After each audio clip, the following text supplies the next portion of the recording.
اکثر سنتے ہیں کہ اللہ تعالیٰ نے ساری کائنات رسول اللہ کے لیے بنائی ہے صلی اللہ علیہ وآلہ وسلم، لیکن سورۃ الجاثیہ میں اللہ نے فرمایا کہ زمین و آسمان جو کچھ ہے اس کے درمیان یہ سب تمہارے لیے مسخر کر دیا۔ کائنات تو رسول خدا کے لیے بنائی گئی تھی۔ میرے بھائی یہ ایک روایت ہے المستدرک للحاکم کے اندر، اور یہی وہ شیخ زکریا کاندلوی نے تبلیغی جماعت والے فضائل اعمال میں بھی لی ہے، اور اندازہ کریں روایت ضعیف روایت تھی، نیچے عربی میں سارا لکھا ہوا ہے کہ یہ روایت صحیح نہیں ہے، لیکن وہ عربی میں لکھا ہوا ہے۔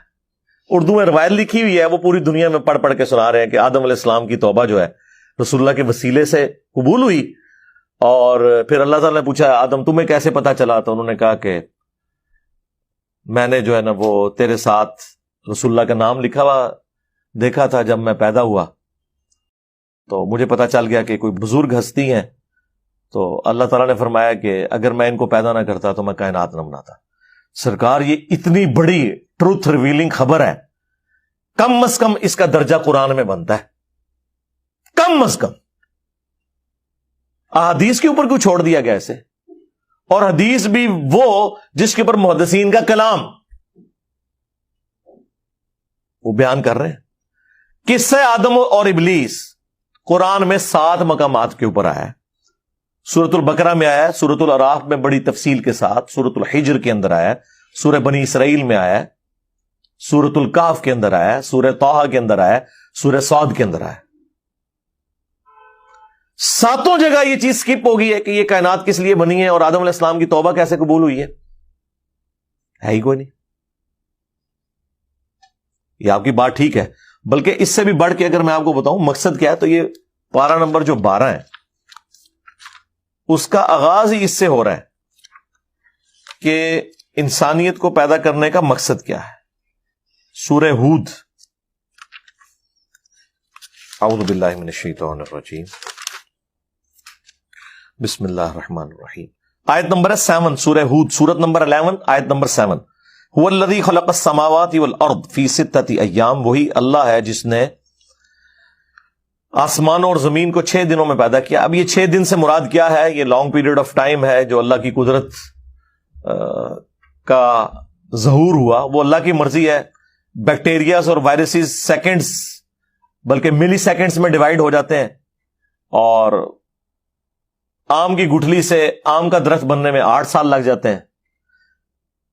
خرگوش 1 مہینے کے اندر بچے دے دیتا ہے، مرغی کے انڈے سے 22 دن میں چوزا نکلتا ہے، اور ہاتھی کا بچہ 22 مہینے میں پیدا ہوتا ہے، انسان کا بچہ 9 مہینے میں۔ یہ اللہ کی مرضی ہے۔ تو کائنات کو اللہ تعالیٰ چاہے تو آنے واحد میں بھی پیدا کر سکتا ہے، یہ اللہ کی حکمت ہے۔ وَكَانَ عَرْشُهُ عَلَى الْمَاءِ، اور اس کا عرش اس وقت پانی پر تھا۔ لِيَبْلُوَكُمْ أَيُّكُمْ أَحْسَنُ عَمَلًا، اور یہ اس نے اس لیے کیا تاکہ جانچے تم میں سے کون اچھے اعمال کرتا ہے۔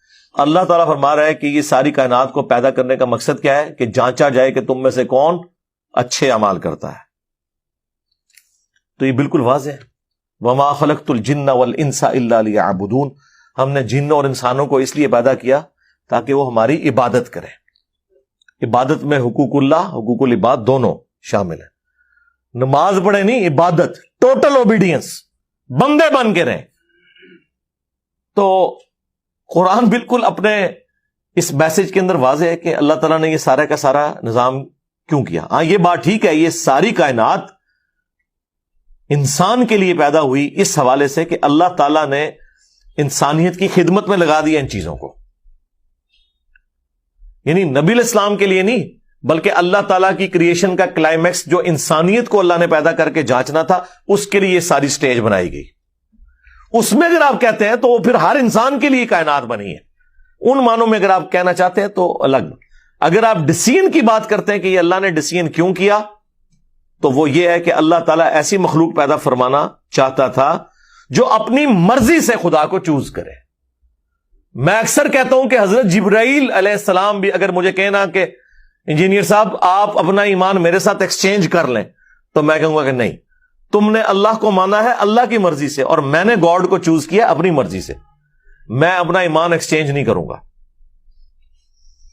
انسانیت کے پاس سب سے بڑی اسٹرینتھ یہ ہے کہ اللہ نے اسے حق اور باطل کی تمیز دی، فَأَلْهَمَهَا فُجُورَهَا وَتَقْوَاهَا، اس کے باوجود اس نے خدا کا خوف رکھتے ہوئے اللہ کا راستہ اختیار کیا کہ میں نے اپنے کریٹر کو جواب دہ ہونا ہے۔ یہ وہ خوبی ہے جو کسی فرشتے کو بھی حاصل نہیں ہے۔ تو انسانیت کو ناز ہے اس چیز کے اوپر، ہونا چاہیے۔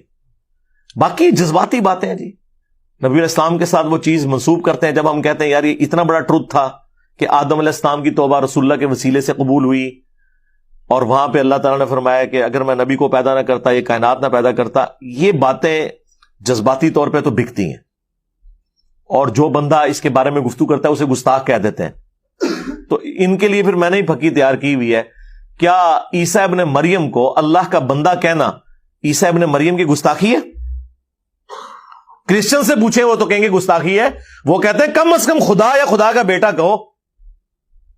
ان کی تو تسلی نہیں نہ ہو رہی، تو کیا ہم نے کرسچنز کی تسلی کروانی ہے یا ہم نے وہ بات ماننی ہے جو اللہ تعالیٰ نے وحی کے اندر بیان کی ہے؟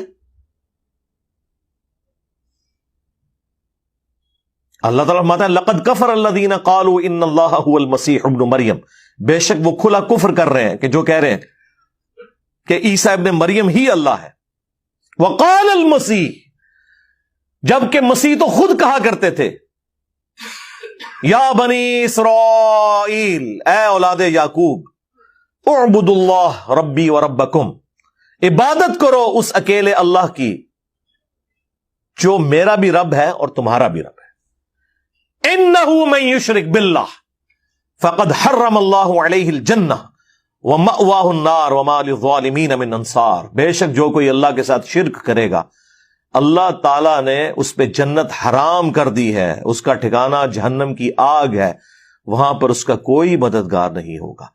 عیسیٰ ابن مریم کی صفائی اللہ تعالیٰ دے رہا ہے کہ وہ تو موحد تھے، انہوں نے کبھی شرک کی تعلیم نہیں دی، لیکن منوائیں کرسچنز کو، وہ کہیں گے نہیں ہم تو نہیں، یہ تو آپ شان گھٹا رہے ہیں۔ تو سرکار جو کچھ آپ سوچتے ہیں دوسرے بھی یہی کچھ سوچتے ہیں، اور آپ کے نبی نے کیا فرمایا؟ صحیح بخاری میں حدیث ہے، دیکھنا میری شان کو اس طرح بلند نہ کرنا جس طرح نصارہ نے اپنے پیغمبر کو بڑھا دیا تھا۔ میں اللہ کا بندہ اور اس کا رسول ہوں، مجھے اللہ کا بندہ اور اس کا رسول ہی کہنا۔ نماز میں ہم یہی کہتے ہیں محمد عبدہ و رسولہ۔ اگر رسول اللہ کا یہ اسٹیٹس ہے نا تو تواڈے بابے تے شاہی کوئی نہیں سرکار۔ ہاں